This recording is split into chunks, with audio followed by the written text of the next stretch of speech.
देश में कोरोना संक्रमण की रफ्तार दिनों दिन बढ़ रही है। बीते 24 घंटे में कोरोना संक्रमण के 3,82,315 नए केसेस सामने आए हैं, जबकि 3,780 मरीजों की संक्रमण से मौत हुई है।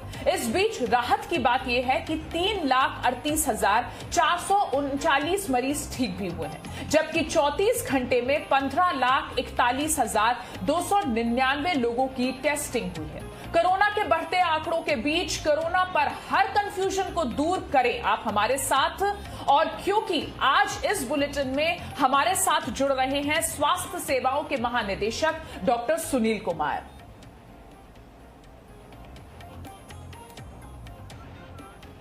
तो डॉक्टर कुमार हमारे साथ जुड़े हैं, स्वास्थ्य सेवाओं के महानिदेशक हैं। डॉक्टर कुमार, सबसे पहले तो यही सवाल कि पिछले कुछ दिनों का जब आप ट्रेंड देख रहे हैं, आंकड़े देख रहे हैं, कोरोना की इस दूसरी लहर को लेकर इस वक्त का लेटेस्ट अपडेट आपके हिसाब से क्या है?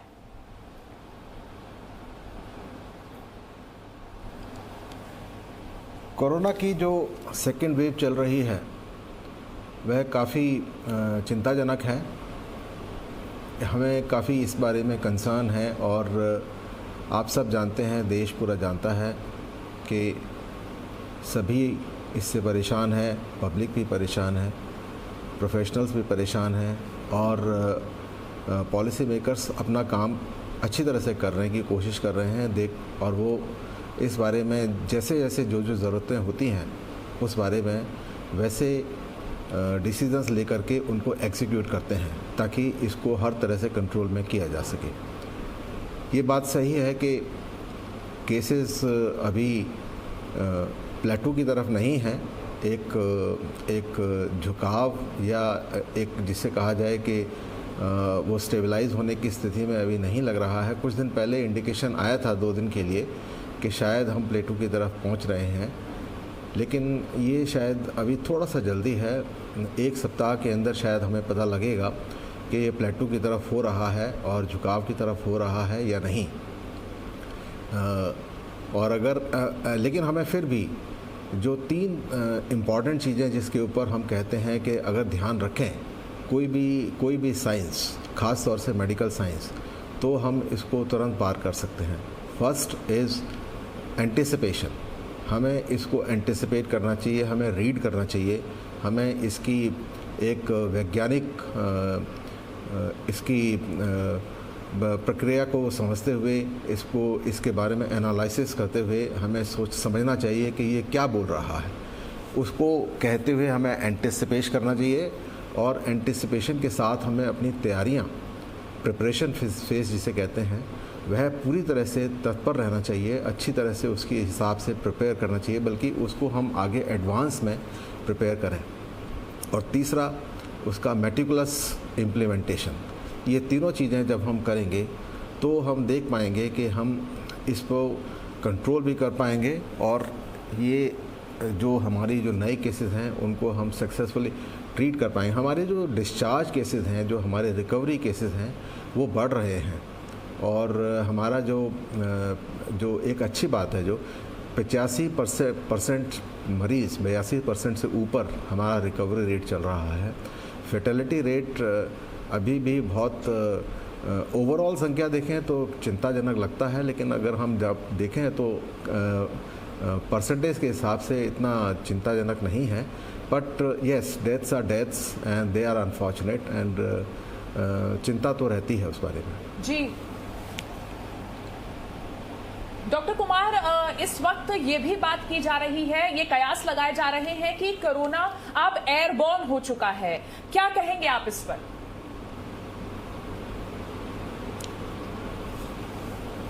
इस बारे में पहले भी कई सारी बातें आई थी और हमारे जो संस्थान हैं वह इस बारे में करीब कुछ हद तक स्थितियां बदलते रहे हैं। अपने अपने जो पक्ष है वो वक्त के हिसाब से उसके अनुसार ये बताते रहे हैं कि अब ये इसका ट्रांसमिशन कैसे हो रहा है। और लेकिन जो महत्वपूर्ण बात ये है कि अभी भी देखिए, ये एयरबॉर्न तो ये वायरस जो है हवा के थ्रू, चाहे वो ड्रॉपलेट्स में हो चाहे वो बिना ड्रॉपलेट्स के हो, ये निकलता है और सांस के जरिए लंग्स में पहुंचता है। अब इसको मेन जो चीज़ है वो अभी भी ड्रॉपलेट्स ही है। जब तक ड्रॉपलेट्स नहीं बनेंगे, ड्रॉपलेट्स जो है वो हमारे संपर्क में नहीं आएंगे, तब तक इसका इन्फेक्शन ऐसे नहीं होगा। ऐसे नहीं है कि हम हवा में निकलेंगे बाहर तो सीढ़ी में या ओपन पार्क में या ओपन पब्लिक प्लेस में अगर हम वहाँ जाएंगे तो वहाँ पर वो वायरस जो है हवा में फैल रहा है, वायरस तैर रहा है। ऐसा नहीं है। ये वायरस जो है वो हम अगर एक दूसरे के नज़दीक होंगे, कोई भी दो आदमी, तो या तो ड्रॉपलेट्स के थ्रू या बिना ड्रॉपलेट्स के थ्रू जो सांस में जो वायरस निकल रहे हैं उसके थ्रू एक दूसरे को कॉन्ट्रैक्ट करेंगे। तो ये airborne as well as droplets दोनों ही बातें हैं। जी डॉक्टर कुमार, ये भी कहा जा रहा है कि कोरोना का एक नया स्ट्रेन जिसकी हम बात कर रहे हैं B1617 दक्षिण भारत में तेजी से फैल रहा है। डबल म्यूटेंट की वजह से इस समय कर्नाटक, आंध्र प्रदेश और तेलंगाना में ज्यादा लोग बीमार हुए हैं। इस पर आप क्लैरिटी दीजिए हमें।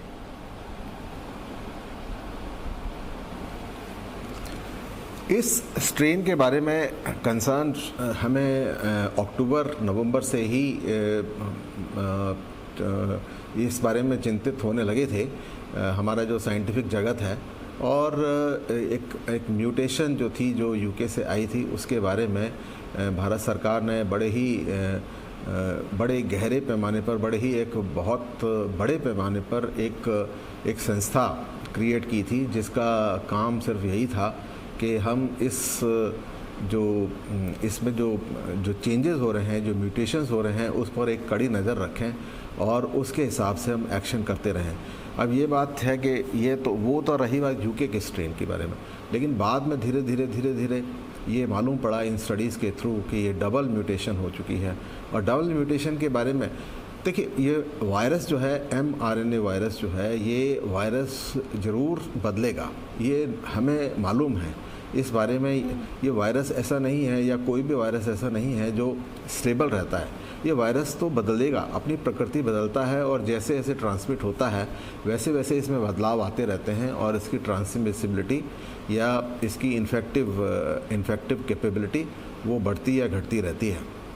अभी ये बढ़ाव पर है। और फिर भी जो सबसे इम्पॉर्टेंट बात ये है कि अभी भी इसका ट्रांसमिशन तो वैसे ही होता है, इसका ट्रांसमिशन या इसको फैलने का तरीका अभी भी वही है।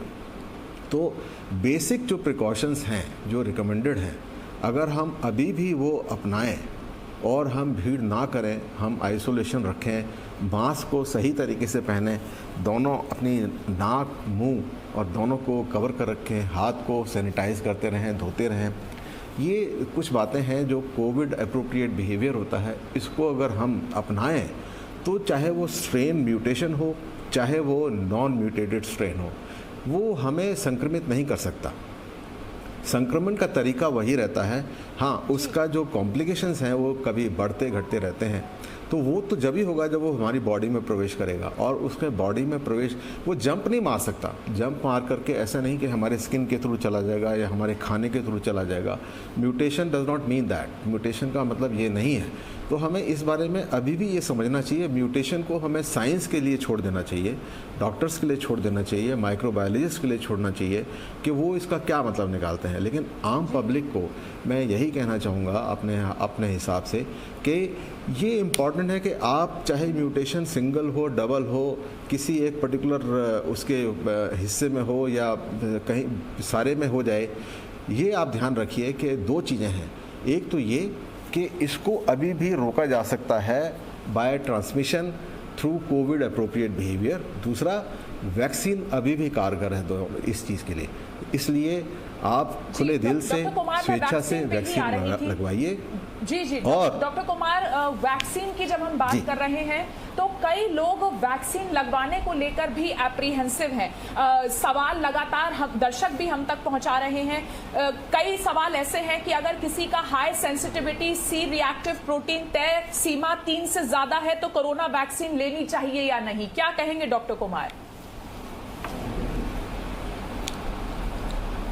देखिए, मैं इस बारे में आपको आपके माध्यम से ये कह देना चाहता हूँ कि हमें आधा डॉक्टर या डॉक्टर नहीं बन जाना चाहिए।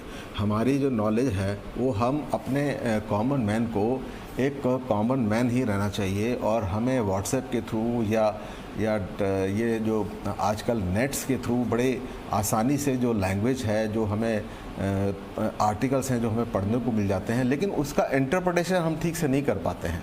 हम लोग उसको एक गलत तरीके से, कॉमन मैन एक गलत तरीके से उसका इंटरप्रिटेशन करते हैं और उसको मिसयूज़ करने लगते हैं।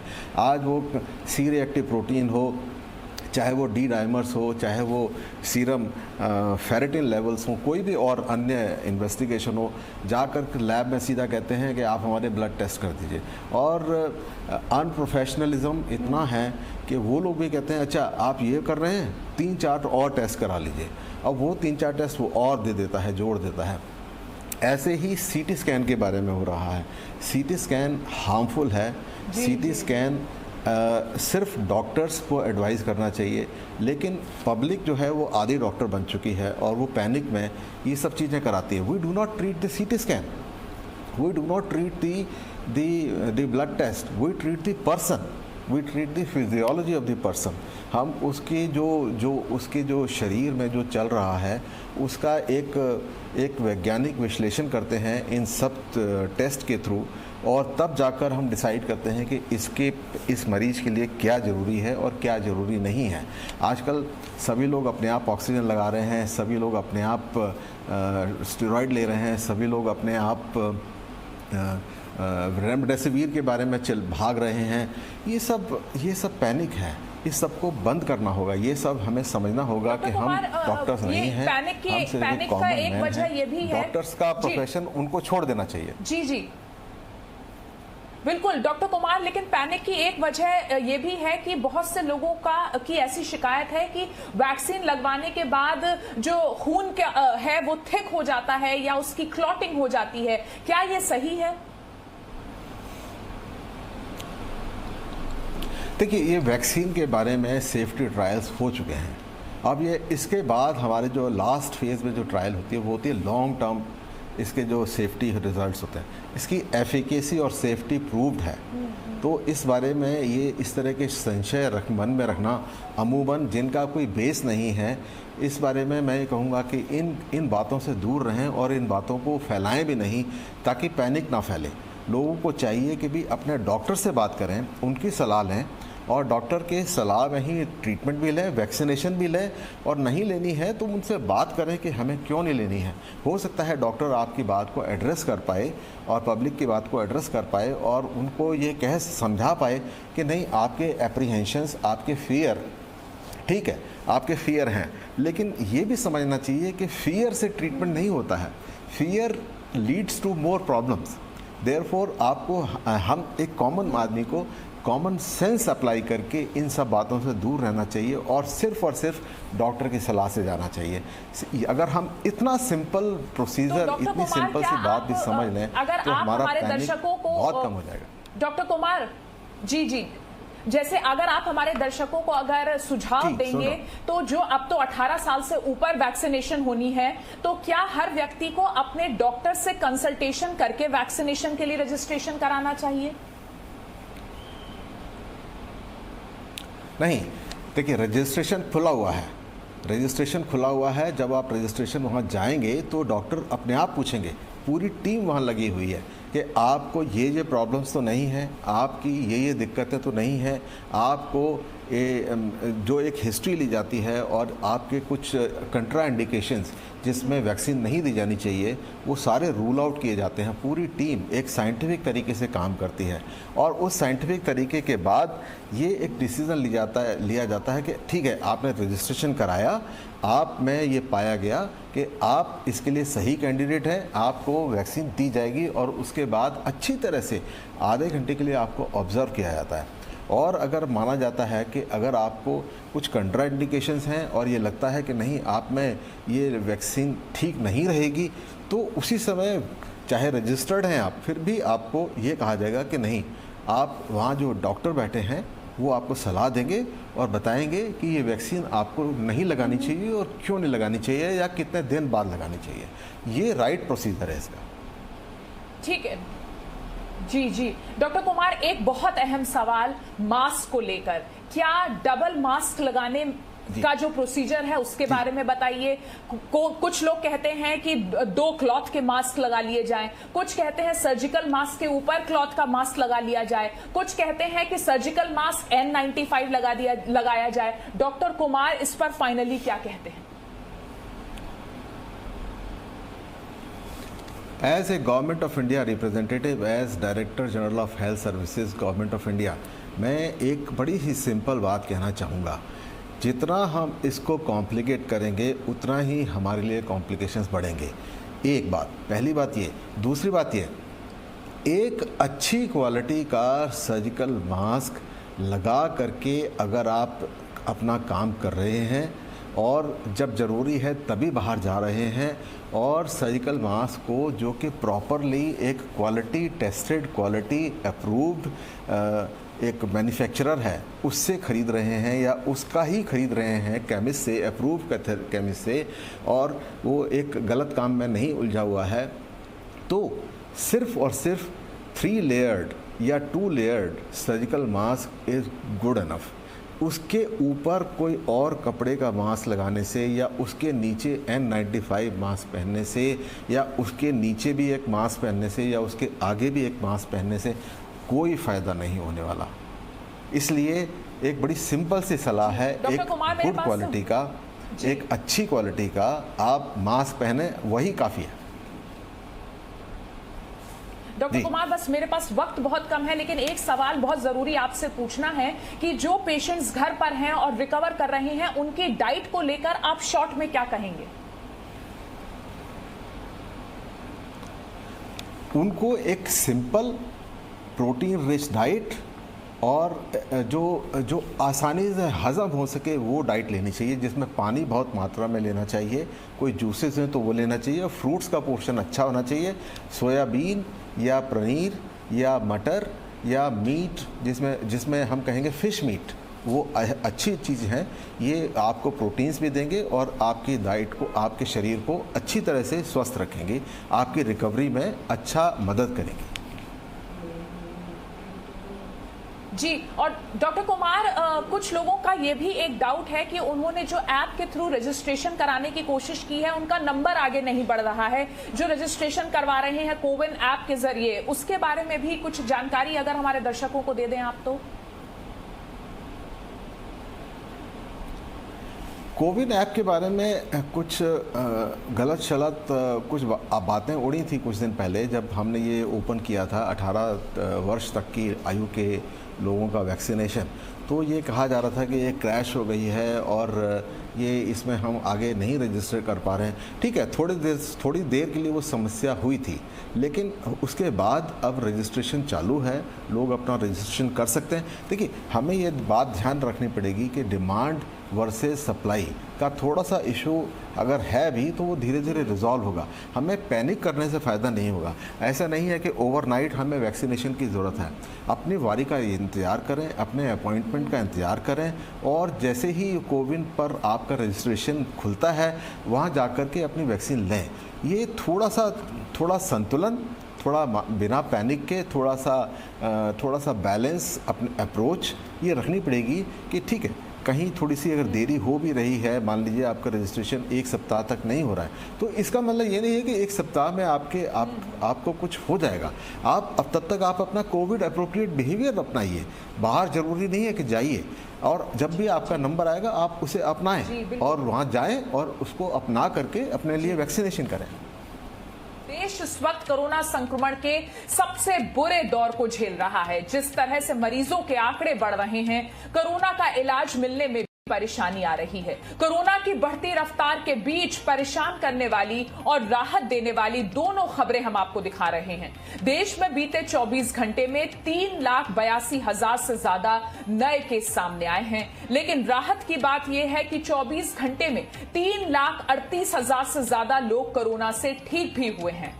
तो आपको बता रहे हैं कि एक तरफ राहत है और एक तरफ चिंता भी है और इसी के बीच पूरा देश झूल रहा है और जूझ रहा है। कोरोना के खिलाफ देश की जंग लगातार जारी है। मुंबई को वैक्सीन के 1 लाख डोज मिलने के बाद आज सभी सरकारी वैक्सीनेशन सेंटर्स पर 45 से ज्यादा उम्र वालों का भी वैक्सीनेशन हो रहा है। पूरी स्थिति का जायजा लिया जी मीडिया संवाददाता अंकुर त्यागी ने, उनकी ग्राउंड रिपोर्ट देखिए। काफ़ी दिनों के बाद अब फिलहाल मुंबई में एक अच्छी खबर यह आई है कि मुंबई को 1 लाख वैक्सीन की डोजेस दी गई हैं। हम जिस जगह पे खड़े हुए हैं ये बीकेसी का जंबो कोविड सेंटर है, जिसका एक हिस्सा है जो वैक्सीनेशन के लिए यहाँ पर है। मैं आपको एक बार अपने कैमरामैन से जो कहूँगा, जो आपको पूरा नज़ारा दिखा सकते हैं। कुछ दिन पहले तक, यहाँ तक कहूँगा कल तक, ये पूरा खाली रहता था क्योंकि यहाँ पर वैक्सीनेशन ही नहीं थी और बड़ी संख्या में जो लोग थे उनको यहाँ पर आते थे और बड़ी मायूसी के साथ वापस चला जाना पड़ता था क्योंकि जिनका ऑनलाइन रजिस्ट्रेशन होता था उन्हीं को वैक्सीन की डोज मिलती थी। लेकिन आज जो मामला है, जो आप देख रहे हैं, यहाँ पे जो बड़ी उम्र के व्यक्ति हैं जिनको स्लॉट मिला हुआ था सेकेंड डोज का, उनको यहाँ पर बुलाया गया है। और अब यहाँ पर एक जो तबका है वो ऐसा भी है जो लगातार अपने नंबर का इंतजार यहाँ पे कर रहा है। कई लोग जो बीएमसी के कर्मचारी हैं वो लगातार लोगों को उनकी हिसाब से ये बता रहे हैं कि किस तरीके से उनको एंट्री मिलेगी या नहीं मिलेगी। 1-2 दिन उसमें अभी अपॉइंटमेंट की नहीं कर सकते हैं। अपॉइंटमेंट नहीं है तो उसके लिए हैंडीकैप का कैटेगरी नहीं दिया ना उसने। मुझे बस इतना समझा दीजिए क्या दिक्कत आ रही है, मेन लोगों को क्या समझाने में क्या दिक्कत आ रही है, लोगों की क्वेरी सबसे ज़्यादा क्या है? क्वेरी ये है कि कुछ लोगों ने अपॉइंटमेंट नहीं लिया है और वहाँ पे जो अपना स्टॉक आया है उसमें बोला है कि जिनको अपॉइंटमेंट है वो उनको ही दे दो, फर्स्ट डोज वाले। उन्होंने ऑलरेडी 500 लोगों को अपॉइंटमेंट दिया है। फर्स्ट डोज वाले जिनको अपॉइंटमेंट मिला है, हाँ, फर्स्ट डोज विथ अपॉइंटमेंट ही देना है। सेकंड डोज को बोला है वॉक इन दे दो। बाकी कुछ लोग ऐसे हैं जिनको अपॉइंटमेंट नहीं और फर्स्ट डोज है। सेकंड डोज हैं वो सीनियर सिटीजन और 45 साल से ऊपर की कैटेगरी के होंगे। यस, ठीक है, बराबर। देखिए, बीएमसी के कर्मचारी हैं, लगातार लोगों को इस तरह की जो क्वेरीज होती हैं उनको समझाने की कोशिश कर रहे हैं। हर किसी की अपनी दुविधा है। जो उनको कहा गया है फर्स्ट डोज वाले जिनका अपॉइंटमेंट है, जिनका ऑनलाइन रजिस्ट्रेशन हुआ है, उनको यहाँ पर डोज दी जा रही है। जो 45 साल से उम्र के ज़्यादा के लोग हैं या फिर जो सीनियर सिटीजन्स हैं उनको वॉक इन की यहाँ पर सुविधा दी गई है। और बिहार में लॉकडाउन की घोषणा होते ही शहर से लोगों का पलायन शुरू हो गया है। अपने घर गांव जाने के लिए लोग सुबह से बस स्टैंड पहुंच रहे हैं। बस स्टैंड तक पहुंचने के लिए भी लोगों को पैदल आना पड़ रहा है। देखिए जी मीडिया संवाददाता नवजीत की ये ग्राउंड रिपोर्ट। लॉकडाउन लगते ही राजधानी पटना से लोगों का पलायन एक तरीके से जारी हो गया है। देखिए किस तरीके से जो श्रमिक हैं, जो मजदूर हैं, वो घर जाने की जुगत में लग चुके हैं। हम तस्वीर दिखा रहे हैं बस स्टैंड बाईपास के पास की कि किस तरीके से यहाँ पे जो लोग हैं वो अपने घर जाने के लिए यहाँ पहुँच रहे हैं। लेकिन बस है या फिर कह लीजिए ट्रांसपोर्टेशन है वो उस मात्रा में नहीं मिल पा रही है जिस तरीके से पहले मिला करती थी। देखिए लोग हैं भटक रहे हैं कि गाड़ियों के लिए कि कहीं उन्हें गाड़ी मिले ताकि वो अपने घर तक पहुँचें। और जो गाड़ी भी मिल रही है वो उसमें भाड़ा ज़्यादा बताया जा रहा है, किराया है वो अधिक लिया जा रहा है। ऐसी भी बात लोग बता रहे हैं। काफ़ी कम संख्या में जो गाड़ियां हैं वो चल रही है। ऐसे में यह देखना होगा कि ये जो मजदूर जो लोग हैं, ये जो लोग हैं, श्रमिक हैं, वो किस तरीके से घर पहुंचते हैं, कैसे पहुंचते हैं। कैमरामैन फिरोज के साथ नवजीत, जी मीडिया, पटना। तो बिहार में 15 मई तक लॉकडाउन लगाया गया है और सभी पदाधिकारियों को लड़ाई से बहुत ज्यादा कड़ाई से इसका पालन करवाने को कहा गया है। इसके बाद बेवजह सड़क पर घूमने वालों पर पुलिस कड़ाई बरत भी रही है। पटना से संवाददाता संजय कुमार की ये ग्राउंड रिपोर्ट देखिए।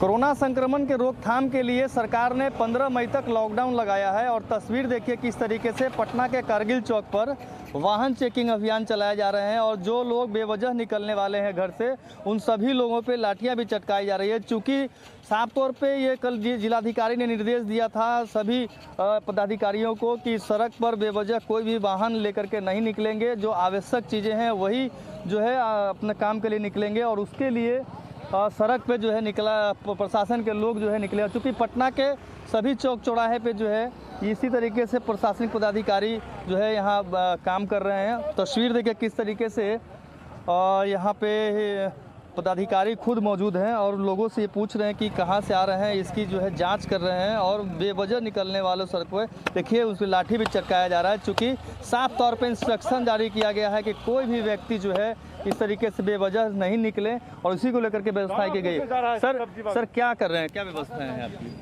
हमारी व्यवस्था यह है कि अनावश्यक कोई ना निकले। यहाँ पर लगभग लॉकडाउन लगा हुआ है, और ये है कि कोई अनावश्यक रोड पर सड़क पर ना घूमे, और जो सड़क पर घूमता है उसको आवश्यक फाइन किया जा रहा है और उसको दंडात्मक कार्रवाई की जा रही है। सर यहाँ तो इंस्ट्रक्शन लागू होने के बाद भी लोग सड़क पर निकल रहे हैं। हाँ, तो उसी को रोकने का हम लोग प्रयास कर रहे हैं कि रुक जाए ये, ताकि कोविड का फैलाव और ज़्यादा ना हो।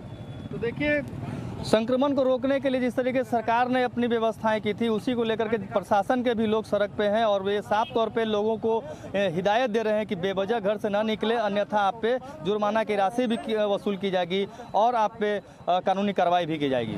संजय कुमार, जी मीडिया, पटना।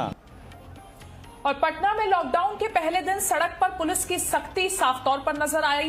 राजधानी पटना के एंट्री पॉइंट अनीसाबाद में कड़ी पूछताछ और जांच के बाद ही लोग शहर में प्रवेश कर पा रहे हैं। देखिए जी मीडिया संवाददाता नवजीत की ये ग्राउंड रिपोर्ट भी। लॉकडाउन का पहला दिन है, सेकेंड वेव का यह पहला दिन है। देखिए किस तरीके से राजधानी पटना का यह शहर का एंट्री पॉइंट है, अनीसाबाद का गोलंबर है। देखिए किस तरीके से गहन जांच हो रही है। हर शहर के अंदर जो घुसने वाले हैं, अंदर आने वाले हैं, उसकी कड़ी जांच की जाती है। उनके आइडेंटिटी कार्ड को देखा जाता है कि किस पर्पज से वो अंदर जा रहे हैं, शहर में जाना चाह रहे हैं।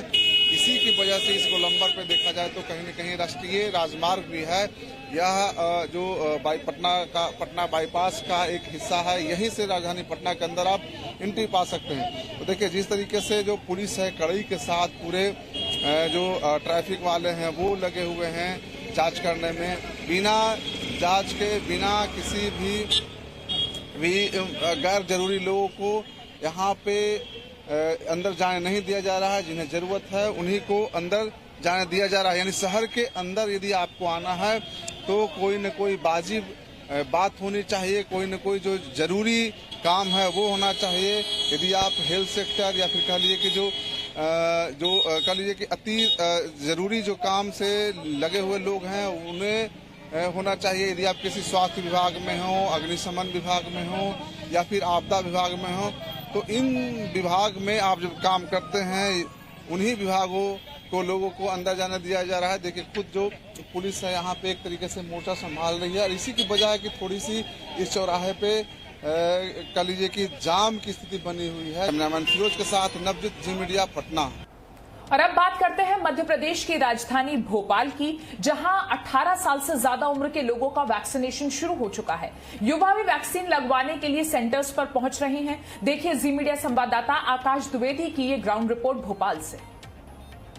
बड़ी संख्या में 18 से अधिक के उम्र के लोग यहां पर पहुंचे हैं, जबकि सिर्फ आज 100 लोगों को वैक्सीन लगनी है जो 18 से 44 तक के उम्र के लोग हैं। लेकिन अब तक यहां पर वैक्सीनेशन शुरू नहीं हो पाया है। वहीं पर दूसरी लाइन में बुजुर्ग भी मौजूद हैं जिन्हें दूसरा डोज लगवाना है, किसी को पहला डोज लगवाना है, तो कोई कोविशील्ड वैक्सीन लगवाना चाहता है।